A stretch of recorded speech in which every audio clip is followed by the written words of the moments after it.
Hi, everyone, and welcome to this very special edition of Humans of Finance. It's been a while since I've done this. I've got today the very lovely Liz Zaki from One Site Finance in Sydney. How are you, Liz? I'm good. How are you? See, I'm I'm ready good. for Christmas. Uh, I'm not. I'm not. It's actually. I love this time of the year, but I also hate this time of the year because there's so much to do. Yes. And sort of like there's so much to do up until Friday the 16th, and then after that there's nothing. As in there's lots of events and so forth, so you can't really do a lot of stuff, right? Yeah. As much as you want to. And then obviously you got children. You and I both have children, Yeah. and they've got different times when they finish school, and then it's sort of like, hey, you're home, shut up so I can actually do some work. That sort of stuff. Yeah. Yeah. So they're laughing and I'm here because they're on their iPads Yep. Yep. and I won't Yep. disturb them. So Absolutely. I get the same problems too. Totally get it. But anyway, thank you for joining us today. no. With our Humans of Finance stories, we love to, I suppose you can call it, introduce you more to the Finance and Coffee community, because people would have seen you commented, people would have seen you posting things, and you actually had one of our highest videos, rated videos, when you did the Commonwealth Bank's bridging loan. Um, Funny enough, we had to remove it because the CBA said we didn't get approval, but it was actually one of the best videos we had. So thank you for that. That's another story I altogether, like I right? like to share knowledge. That's the thing. Yeah. Absolutely, and it was a really good one. But let's get started into this if you don't mind. Yeah. And thank you for doing this because you didn't actually know what I was going to ask you in the No. first place. Okay, all Yeah. right. So let's with yourself. I'm gonna my first question to you will be Yeah. coming to Australia. Yes. So could I ask, where did you originally come from, and what sort of brought you to Australia? Yes. So I'm from Indonesia, from a little town called Bogor. And pretty much my parents sent me to Australia when I was 15, purely just to basically, they think that if we can speak English and have a better education, we have a better future. So came here when I was 15, year 11. Couldn't really speak English. You learn English back home, but it's very different when you are trying to make conversation with people. Back then there's no internet.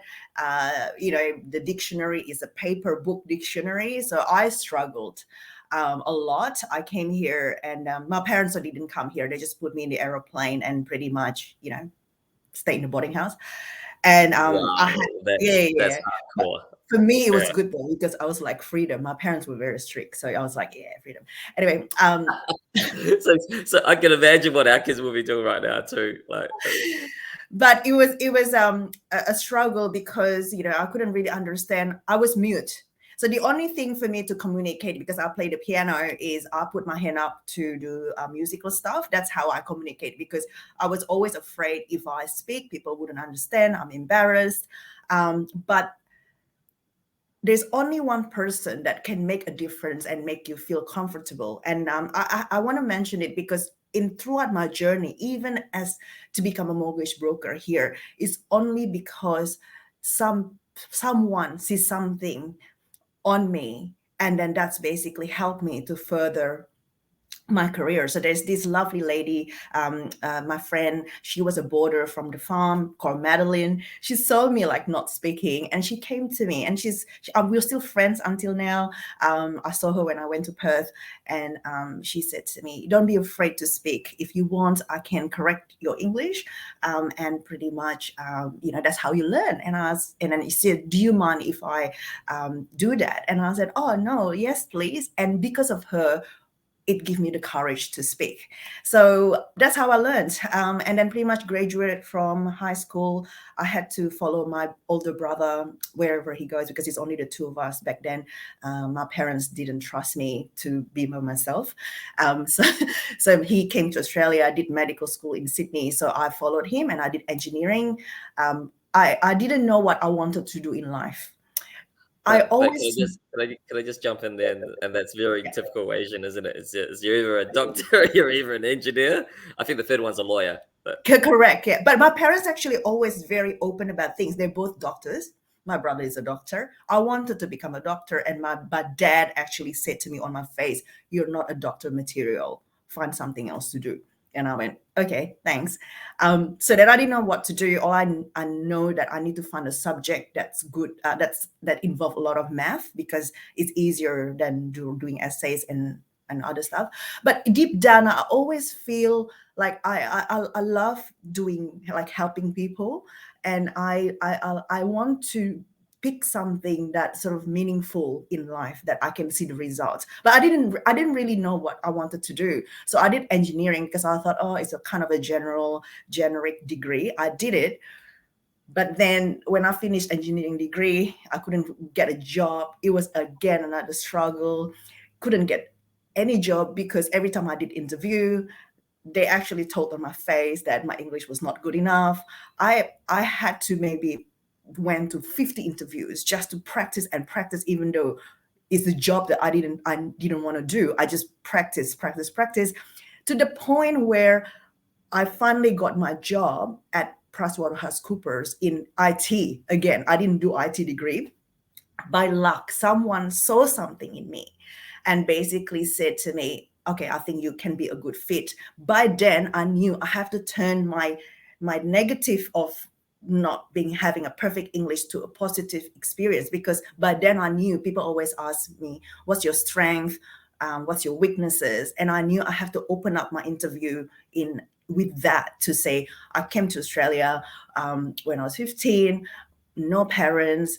I struggled, but I adapt. I can learn quickly. And she saw something in me. I'm so grateful. She got me that my first job. I find my husband there. So all that failure of not getting a job lead me to my husband. Had I got a job somewhere else, I wouldn't have met him. You met my husband.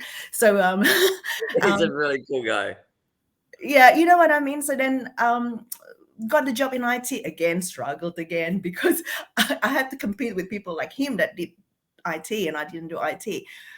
But then my boss saw something in me again, gave me a chance, and that boss became my client now, which I'm so privileged because it shows that he trusts me, and he gave me a responsibility that he thinks that I'm good at, not as a programming. So I end up doing testing, quality control, and pretty much then have my career there in IT. And pretty much then, but I was always looking, what else in life.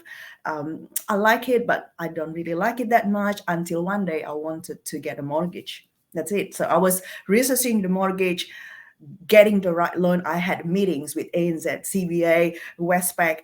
I tried every single banks.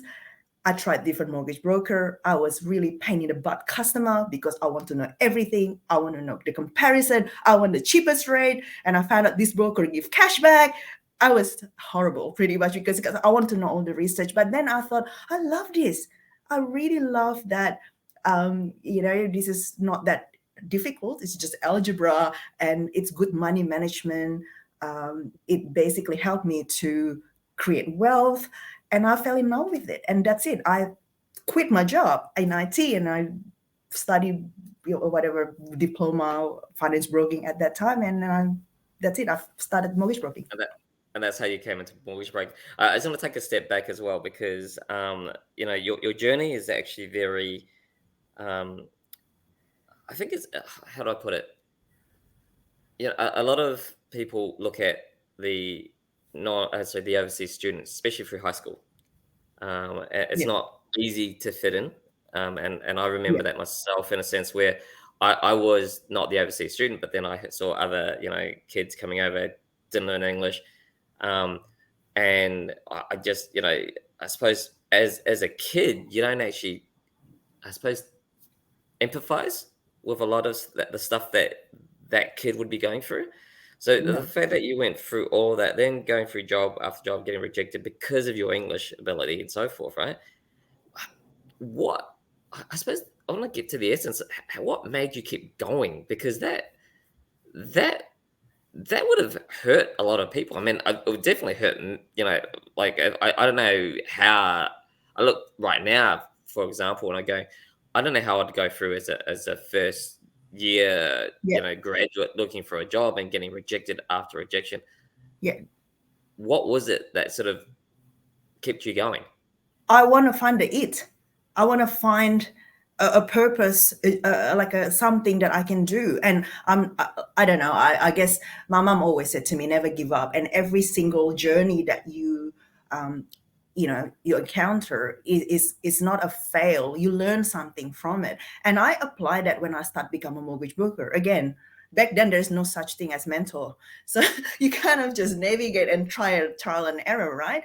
And then even trying to um, you know be able to present yourself in front of clients, how to say the right words to the right people, because everybody is different, so you have to actually present, when you're presenting to people, different ways depending on what's their occupation, their technology, ability and stuff. So back then, I mean, I said it on the other interview, when I start doing the mortgage broking, again, your conversion rate is so low because you're not presenting yourself well enough. But then it's all also rejection. You just learn from it. I used to, so with the interviews, Dean, when I got rejected, I actually asked them, what why didn't I get the job? Unless you ask, you can't improve yourself. So then I don't take it as, you crap or anything. I take it as, okay, okay, I agree, need to improve. Then I just get better. And the same with clients interview. I actually did ask my client back then, why why did you go to and end up going to another broker? Because you can just tell me, because I want to improve myself. And in the beginning they say I talk too much, I talk too literal, you confusing me and all that. So I just put that all information and basically say to myself, okay, how do I improve this when I interview the clients and present these? And that's basically, and slowly my conversion rate is getting better, getting better. You Yeah. know. I think that learning there is the top one, because a lot of people don't actually ask, Yes. why didn't I get that job, or why Yeah. didn't I get that loan, right? And I think Yes. it's almost like people take I suppose rejection to heart, and then you, without actually trying to find, I suppose you can call it, something that can make yourself better. And it might just be just the person wasn't really ready to go, but you're too afraid to ask, or you're too angry. You're getting all the negativity in the way that you don't actually Yep. do something useful with it, right? Yep. Um, Yep. so I did a bit of stalking on your profile, because everyone has a digital footprint right now. So before I did this interview, um, and there's two things that came to me with your profiles. One was you're into baking. Two, were you're into marathon. And with regards to your brokering, you started in 2005, so you beat me by about a year. So I wasn't a broker, but as in I joined the third party space in banking in '06, right? Mm. So since '06 to now, it's been massive changes, right? So, but you started in '05. Didn't come from a banking background. Yeah. You Fax did. machine. Sorry? Fax Yes, fax machine. machine. Yeah. So I know people, complain about all manner of things right now, but there's things we could laugh I was about the back then, fax man. That was right? fun. Well, we had issues where, how to put it, I was working for the bank. I think the maximum was about 200 pages for a fax machine, and some things were more than 200 pages, and you didn't Yes. get it. Then there were some things that it's double sided, but you'd only get one sided, and then that causes all manner of problems, right? But Yeah. what I wanted to get around was that since '05, and you had zero banking background, um, but you won all these aggregate awards, and I think I just want to stand that out, because obviously you get the awards and so forth. Say from how to put it, you can nominate yourself and then get all these awards. But the aggregate awards are to me are more important, because they are the ones that actually show, they actually know how well you did. So you won quite a lot, even sales mastery ones from the aggregators as well. So I could rattle them off. I mean, there was heaps. You were top 40 in '09. You were planned sales excellence. That's before children.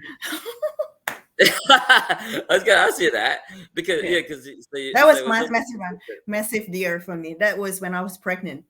I Right. close a lot of leads. I think people feel sorry for me. I was like pregnant and working. No, I'm just kidding. Okay. Well, so you had to hustle basically to get all that because because you're thinking that you'd slow down when you had Yeah. kids as well? Is that what? A little bit, yeah. But I guess all these awards, I'm very grateful. I'm the type of person that I am always just trying to do better. I'm not competing with everybody else. I'm just trying to better myself every year, set little goals. What do I want to do? Because as a human being, there is only so much you can do. I would dream to settle 200, 300 millions a year, but I know deep down, like that's just kind of really impossible for me to do. But I think I'm doing all right being a mom of two. I'm trying to do other stuff as well. And I like the balance. I work all the time, but I also, like you said, baking, and then do my music, do my charity stuff. I like to have the balance. So I do have a target of the sales that I want to do every year, and then it's kind of just satisfaction, my own satisfaction to say, okay, I'm still in that list. Not for everybody else. It's for me and my team as well, just so that we can reach. Everybody has to have a goal. Without that, will be a meaningless journey, I think. Yeah, I mean, work with everything, right? If you don't have a goal, you don't have a benchmark, then what the hell are you doing? So, um, but that said, let's go back. So you started in '05 as a one person thing, and now you got a Yes, team. I know you have a team now. So yes, tell me about that. When did you decide, hey, I might need to have that second person yeah, or yeah, that third person and so forth? yeah. So I guess 2005. So it was just by myself, and back then there's not so much that paperwork, so you can't kind of manage pretty much by yourself.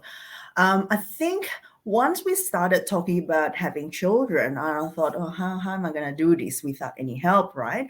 So I think my first employee was one of my clients that also came from Indonesia. I think she was struggling to get a job here because she has no experience here. And then we chatted, and I said, "Oh, why don't you try to help me out for a bit so that you can have a bit of I know that she wouldn't stay with me for a long time because she's more than that, but maybe if I can be her reference and she can have something in her resume that is a stepping stone. So that's how I do it. And the thing is, I've never been a manager before, and I never sort of manage people, so it's a learning experience for me. And I find that having a team help you grow as a person, help you grow how to manage the business. So that's starting with one, and then she quit. Obviously, then I found another one, which again, another friend of mine that we're pretty close. So she kind of helped me sort of with the kids and all that. So I actually never took time off at all after I gave birth.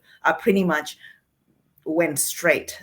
I was lucky that the kids were If you're fine. listening, if you guys are listening on this is a podcast, my eyes are like, what the hell? You didn't even stop.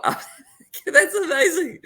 I think for most people, my wife and myself, I mean, I think that first 2 years of having a baby is a blur. I think I think we were zombies. But sorry, yeah. I used to remember, doing things with one hand and replying clients at 2, 3 a.m. So, but I was lucky because I had that lady Anne that helped me, and then so I plan it. So people said to me, "Oh, you don't plan things." I do kind of plan it because uh, without her, I will have to stop working, and then pretty much then after I have the second child, Robert, I also plan what I want to do next. So I'll give myself a couple of years before the kids go to school, and then I said to my husband, I think I'm ready to get out of the house and have an office. So we both, then end up buying an office in Surrey Hills. And then that's how I grow even more. To be honest, I'm very bad in sort of letting go. And my staff know this, and they think, they help me to actually.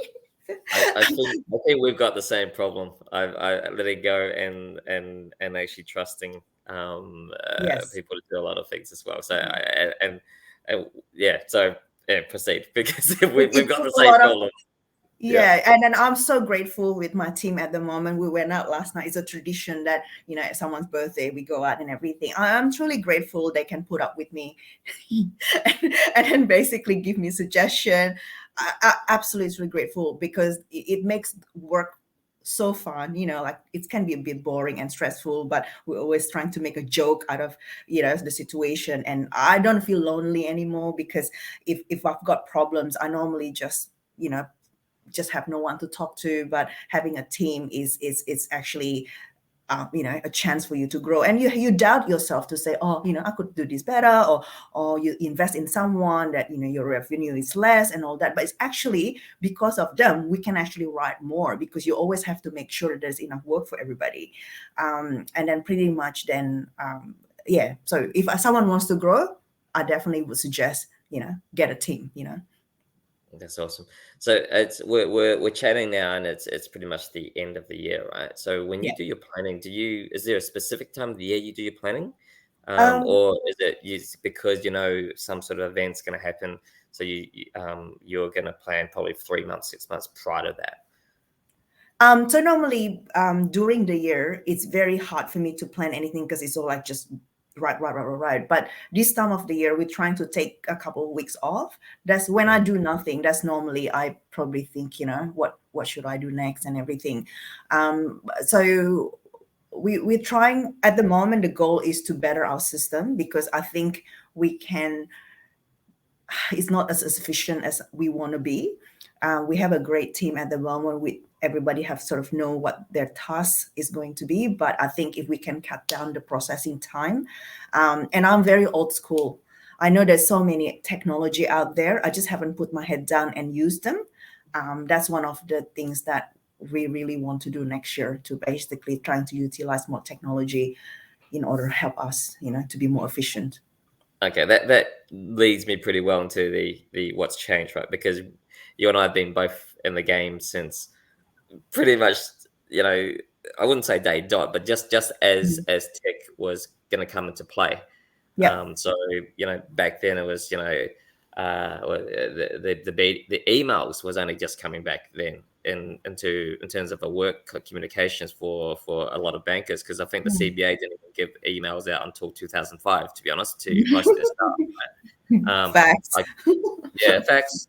That was it. And I Yeah. think there was only one shared email or something. But I remember email was a thing. Attachments with PDF was not a thing. Mm. Um, Mm. fax applications was a pain in the ass, Mm. because of the the issues we talked about previously. And then I Yeah. was don't even mention about sometimes the fax machine not working altogether because there's not Yeah. enough ink or whatever, right? Yeah. So 2005 to now, there's lots of change, and you just told me about that. There's text that you're not, you should be using, but you haven't been using. Um, Mm. so, what are your, I suppose, can you say a few things which has changed your life since, and what you think might happen after? Because I think this is actually a long question, but because a lot of aggregators have consolidated, and they've built Mm. new tech platforms, and they've included new things as well. Um, so it's sort of, in theory, there is a journey, a broker journey that people can actually use and utilize, but then you can always rejig yourself, right? Yeah. What do you see coming around the corner, basically? Yeah. So I think I actually love change, because I think obviously, when we started, it's all manual, and now, people will whinge a bit when there's change happen. It's like, oh, we have to learn something. But you'll get used to it, and you actually, once you implement it, I remember when we changed from Podium to my CRM, I did winch a bit in, thinking, oh my God, new thing, whatever. But now it's like, wow, bam, bam, bam, bam. It's so much quicker.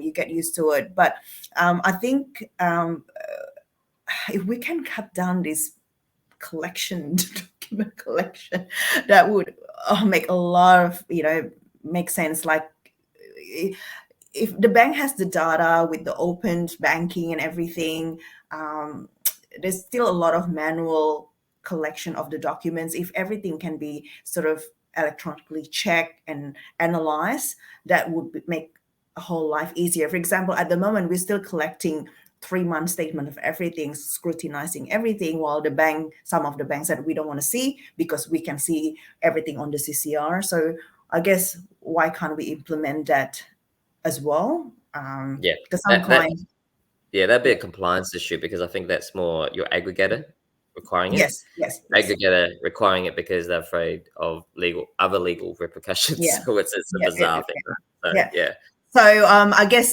some, because some clients will whinge saying, oh, we don't have to give as much documents if we go straight to the bank, whatever. We have an answer to it, because we said, well, we have 40 lenders on our panel, and that's a way of us to make sure that we can analyze it, learn about you, analyze your situation, and we put you in the right product.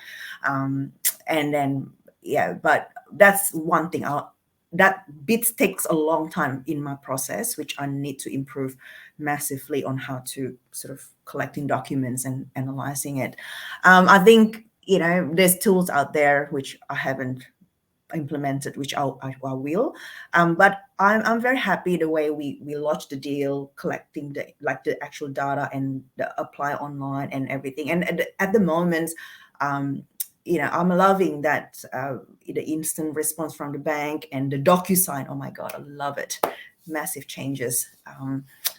Yeah, I think we're heading in the right direction, and then I'll welcome all these tech changes, because I think it's going to be, even well, amazing next well, year. being an engineer, I'd expect you to welcome these changes, right? Yeah.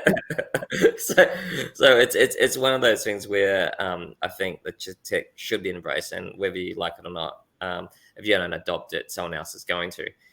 There's an AFR article that was recently published that said that that mortgage broking was one of the potential jobs that could be replaced by automation. I still don't think that's the case.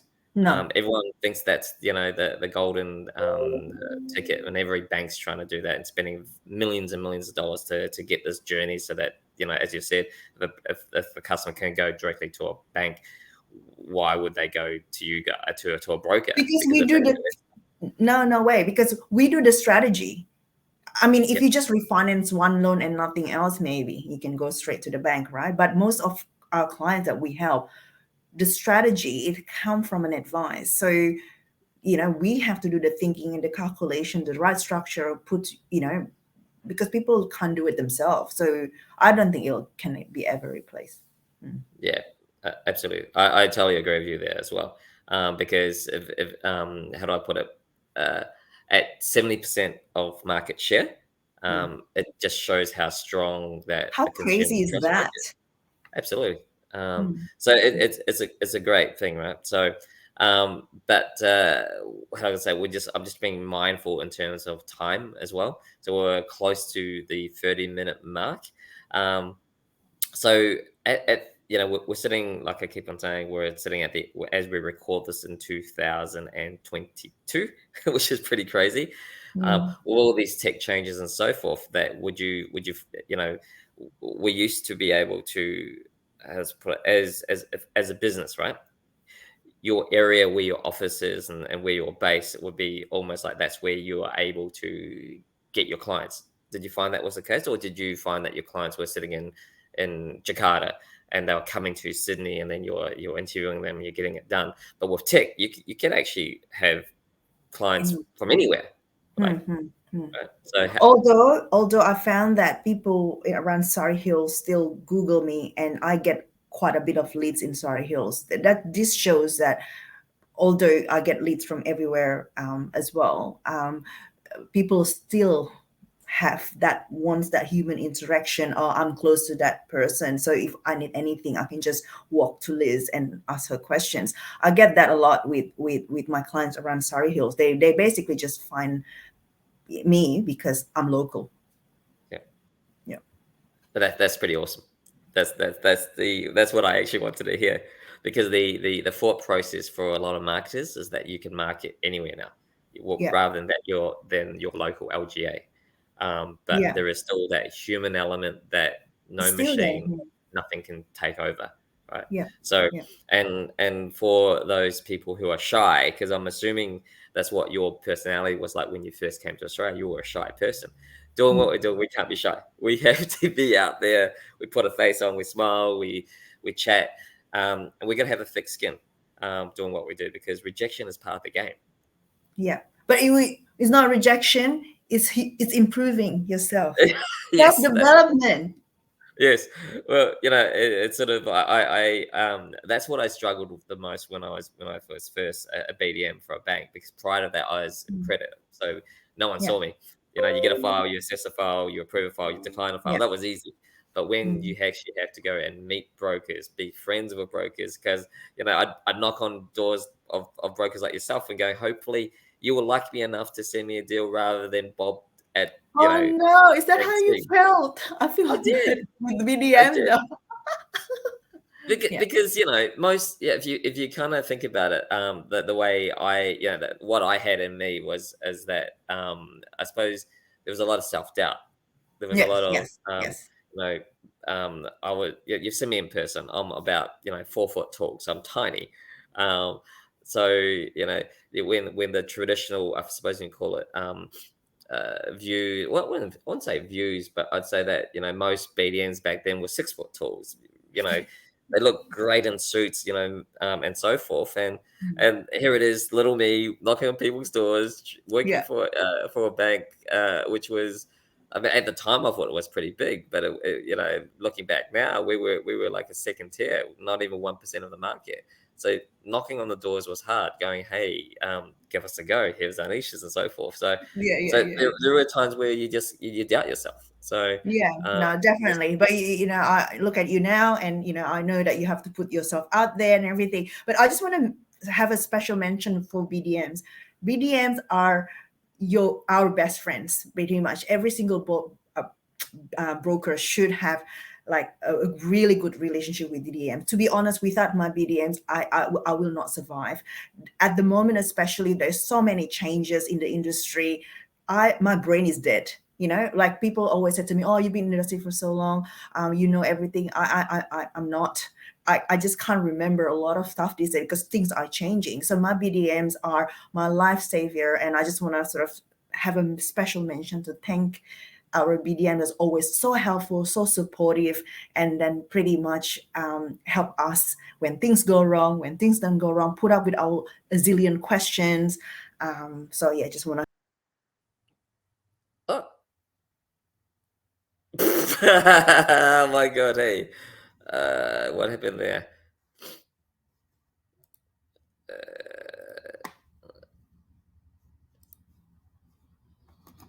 yeah.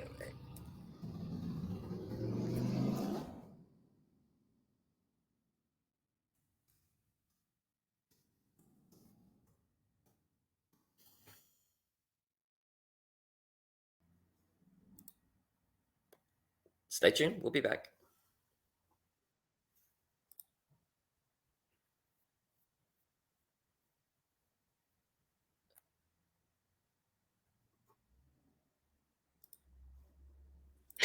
Sorry, I don't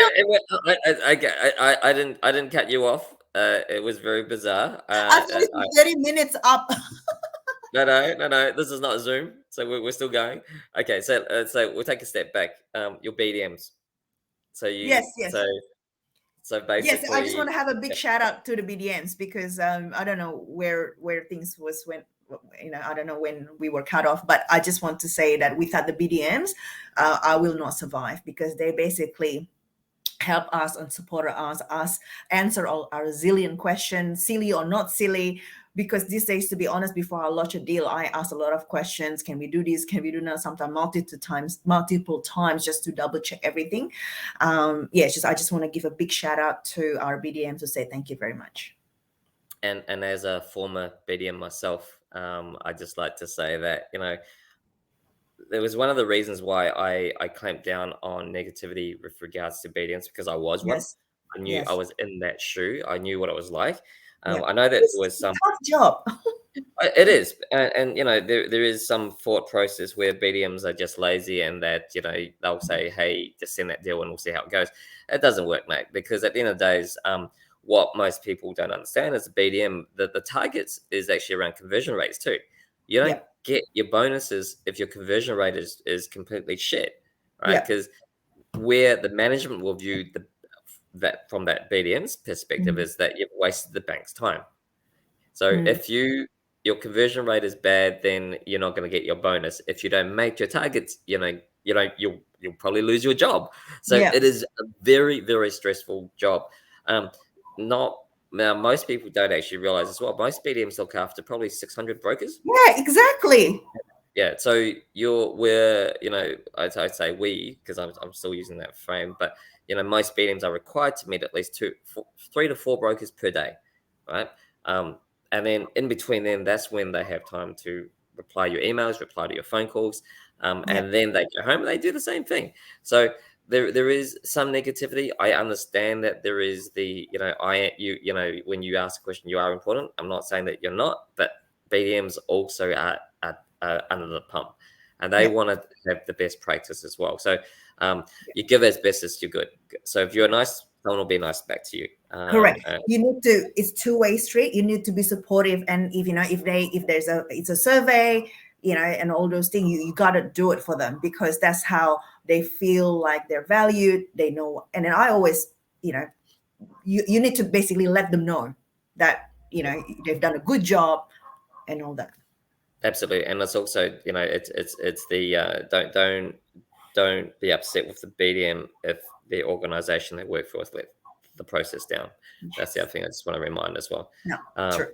yeah, because I was at BDM at one point. I remember when we the lane I was working for, we it was unheard of at the time, but it stretched out to 20-day turnaround time. Worst time of my life. Worst time of my life, right? I So know. but anyway, but at the end of the day, there was a broker who was stressed, and I know that the client was stressed. So, Yeah. but anyway, enough of the negativity. Um, oh, thank you so much for taking time this morning to chat to me, because I know that you're very, I mean, like I said, like this time of the year is very stressful, very busy. But I can I say is just I'm very, very grateful that I could count you as a friend in this industry. It's bizarre that we're in Yeah. different cities, I different know. states. Yeah. Mhm. Through Finance Coffee, we become friends, Yeah. and we share a stuff in that too, which is quite funny.